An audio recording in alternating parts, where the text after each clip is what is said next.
Okay. I got a quick little video, right? Quick, right? For me, right? Um, by the way, I never use my 18 to 55 lenses anymore. I'm always using the 16 to 55. It's kind of like my Nikon and my 17 to 55 2.8 that's like permanently glued onto my D500.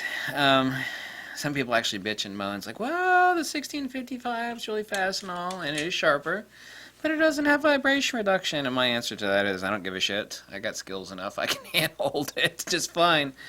On the X-T2, I actually pounded this camera like a redheaded stepchild while on vacation. Street, even on the beach, walking in the sand. People are like, oh no, you didn't take it to the beach, did you? Electronics and the beach don't get along very well. I've owned an awful lot of cameras. A lot of cameras. Yeah, I just got done crossing my eyes. I have a disclaimer to make about the Fuji X-T2. I'm one of those guys that pretty much doesn't like anything. And the disclaimer on the X-T2 is that I knew it would obviously be the improvements over the X-T1, but really, extremely impressed with the X-T2. I mean, extremely so. I cannot think of another moment. I can actually only think of 3 moments, and that's across 2 different platforms, one being Nikon, and the other being Fuji, of course, talking about Nikon and Fuji. Nikon D3 was an example. It's like when you see a traffic accident and you hear like blood-curdling screams. It's like everybody turns their head. That's what the Nikon D3 was. When the Nikon D3 came out, a lot of people that were still clinging bitterly onto film, they're like, holy shit, fuck film. This is a game changer. A lot of people will actually point to some specifications on the Fuji X-T2 and they'll say, well, so-and-so specifications are better. They can't really see the larger picture. What you don't see in specifications are customer service, firmware updates, reliability, attention to the design, the ergonomics, so on and so forth. Anytime actually too, and there have been a lot of puff pieces written about the X-T2, including a few recently, and I pointed out, like some of them were comparing the Nikon D500, and I got 2 of those damn cameras, and I got 2 of these damn cameras, the X-T2. People were, writing puff pieces, basically saying, oh, the X-T2 is just better, period. It doesn't matter what the hell it was, the X-T2 is better. And, that's just bullshit. One example being, like, high ISO. The Nikon D500 will just peel rubber over top of the X-T2, right over top of its corpse, and then back up again. Beep, beep, beep. So, you have to be honest. You can't be helpful to people unless you're honest. Obviously, the Fuji X-T2 doesn't have, for example, you can get usable results without any noise reduction out of the D500 at 40,000 ISO. I said 40,000 ISO. Absolutely incredible. So the high ISO performance, whether that's SNR firmware, which it probably is, or a combination of the 80 converters, that I don't know. Actually, nobody out there knows that other than a handful of techs at Nikon. And that's kind of been the comparison because they're both crop sensor cameras. People are going back and forth. Obviously, the X-T2 doesn't have insane glass. I mean, Fuji's been making lenses for a very long period of time, but they don't have the crazy-ass glass like the 200 to 500 Nikkor, which is just batshit crazy incredible. Just absolutely unbelievable. So I know what the limitations are of the X-T2. I mean, you have to be helpful to people. You have to be brutally honest, you have to be logical, and you have to be objective. Now, while I have a quote-unquote love affair with the X-T2, yeah, I don't take that too literally. I do, but, I have to be honest about its shortcomings. The Nikon D500 has shortcomings. People were smacking me all around, up one side, down the other, saying I was so full of shit that the X-T2 had faster autofocus. If you dialed in everything correctly, which you have to set area correctly, you have to set zone correctly, you have to set custom correctly, but if you do all that, all things being equal, the X-T2 is a wee bit faster. And it is. I proved it. I even uploaded a few videos. I said, look, prove it. I filmed right through the viewfinder. I said, look, it's faster. Drastically faster? No. I mean, both of them are damn fast. So I was correct on that. So we have to look beyond the puff pieces and, You know, you can't do anybody a service by saying, oh, the X-T2 is the best thing since sliced bread, and it pretty much is, quite frankly. But you can't say, you know, crazy crap like, well, it beats a D500 in every area, which of course it doesn't. There's some things, more than a few things, that it beats the Nikon D500 on. A lot of things. Focus peaking, old lenses, the fact that I don't have to take my eye out of the viewfinder to chimp on pictures in really, really bright sunlight like I was doing recently. The build quality, magnesium, the customer service, the firmware, ongoing customer assistance from firmware improvements, the general lens build quality. Obviously, the selection is not up to Nikon, but I can stick my favorite old Nikon lenses on this camera just fine, especially some of my really fast Zeiss lenses. It's a lot easier to focus peak with a $13 adapter on this sucker than it is on the Nikon, and I got some mad manual focus skills. The point of this video is a disclaimer. It's been quite a while now since having a pair of X-T2s, and I've put both of them through the dishwasher, not literally, as it were, and you know, the X-T2 has come out the other end of the wash cycle, metaphorically, you know, squeaky clean. A lot of times there's issues, and Fuji's going to have a firmware update here on the X-T2.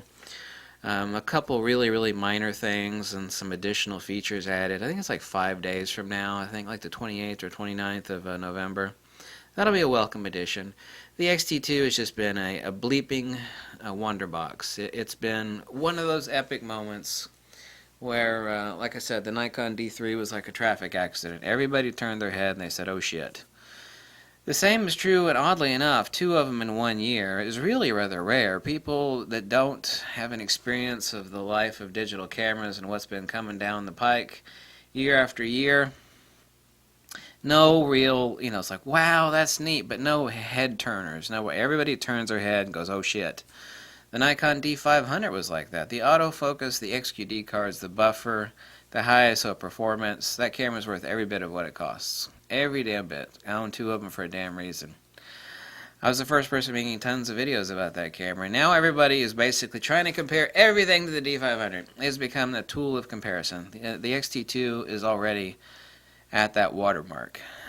It's amazing that 2 such cameras came out like that this year. There have been a few failures. Like everybody, all these Canon peeps were waiting for the new Canon, and that turned out to be, you know, a steaming turd. Sorry to say it, but it was. The rest of the reviewers pretty much agree. I mean, it's got issues, and it's nothing to write home to mama about. So the disclaimer on the Fuji X-T2 is that, you know, unless you're buying it for the wrong reasons, thinking, well, I'm, you know, a hardcore wildlife sports action shooter. I mean, obviously there isn't 300mm 2.8 glass for this damn camera system. I mean, obviously that's not the case. That's not to say you can't do a hardcore sports in action with it, like with the 50 to 140. I do not like the 100 or 400mm Fuji. Sorry, that's only 1 of 3 lenses I refuse to buy from Fuji. There is no perfect camera out there, but for what the Fuji is, it really is a head turner. And so incredibly impressed, more so than I even expected on the Fuji X-T2. And that's being reasoned and logical and objective, and not, you know, being all, you know, fluffy frou-frou. I was like, oh my god, it's the best camera in the world. You know, everything else sucks compared. You see reviews like that, and I recently reviewed a review like that. And, you know, it's like the person was saying, oh, the X-T2 beat the D500 and everything. And I'm like, are you full of shit? That's absolutely not the case, especially high ISO performance. The fact that there's no huge glass for ultra hardcore wildlife and sports photography, so what? Most people are not ultra hardcore sports and wildlife photographers, so it's no big deal. But for what the Fuji is, I mean, it's just absolutely unbelievable. I mean, it's just silk, sex, and sugar. I've been pounding it and over again. I keep looking for things to, you know, I got no allegiance to Fuji or Nikon. Neither one of them give me a damn thing. Not a damn thing. And I don't get any kickbacks or have any hot links to B&H Photo or anybody else up in New York City or anywhere else, so... You know, if you buy one or don't buy one, it doesn't add a penny into my wallet, for God's sakes. My wallet is pretty dry right now, too, but after buying that At $2,800 Nikkor 70 to 200 2.8, which is unbelievable. I waited 10 years for that lens, for God's sake. So, 10 years I waited for that lens. And yes, it is damn expensive, but worth every penny. Yeah, basically don't use my 18 to 55 Fuji film lenses anymore, and I got a couple of them. Maybe I'll give one away in a photo contest. I'm absolutely in love with the 16 to 55, and I don't give a shit if it does have image stabilization. I don't need it. I don't need it. I absolutely don't need it. If you do have the skills, kind of back in the day, we didn't have image stabilization. We actually had to have skills, and none of that's changed. We couldn't handhold 500 millimeters back in the day, though, either. But now I can handhold 500 millimeters, for example, on the 200 to 500 Nikkor, so I'm not poo-pooing VR, vibration reduction. I'm certainly not poo-pooing it. It is absolutely wonderful. On certain things, it's absolutely indispensable on. As far as the 16 to 55 and 99% of conditions, I sure as shit don't miss not having vibration control on this lens. People with lesser skills, I'm sure they are pissing and moaning about it, or they're likely pissing and moaning about something not being there, that if they had it, they really wouldn't need it in most shooting situations anyway. The same thing with LCD. It doesn't matter what camera comes out, someone's always pissing and moaning about what the hell it doesn't have. I hear people bitching about, oh, the X-T2 doesn't have a touch screen. I mean, what else do you want? You need a little hand to come out of the side of the camera to wipe your ass too? Are you going to bitch about that? No perfect camera, but the X-T2 is perfect. Perfect for what it is. And, Fuji is still backlogged on spitting out enough X-T2s to meet demand. This camera is literally the Nikon D3. The Nikon D4S almost qualifies. D4, D4S, really the D4S. Nikon D500 and this. Those three cameras, including this one, X-T2, D500, Nikon D3, they're real head turners. I mean, it's like there's not a damn thing I can think of that I can't do with this camera. The build quality, reliability, construction, customer support, firmware updates, the lenses for it. I mean, just happy as hell. And I'm not a person that's happy, Some people love everything. I love it. I love it. It's like, well, you would love, you would love it in hell. If you like, some people, if you give them a one-way trip to hell, and they send you a postcard. I love it down here. It's nice and hot. It's cleaning my pores. I was like, shit. You love everything. I hate people like that. Nothing they say is worth a shit because they love everything. It's like, how is it in hell? Oh my God, I love it. I'm getting my tan on. I can't stand people like that. It's nothing they say is worth a damn thing. I love it. How do you like that broken thing I say? Oh, I love it. How do you like that overheating camera that doesn't have any good I love it, man. And when it works properly, it's awesome. It's like, what about the times that it doesn't work properly? Oh, well, that just makes me love it more. I know people out there like that, don't you? It's like, really? Yeah, when it doesn't work, it makes me appreciate it more when it does work. I'm like, holy shit, where did you come from and who gave birth to you? Thanks for watching. That is the disclaimer on the Fuji X-T2 after I have kicked it around the block and around the block and around the block again. So I guess we could call that a long-term review of the Fuji X-T2. Thank you for watching.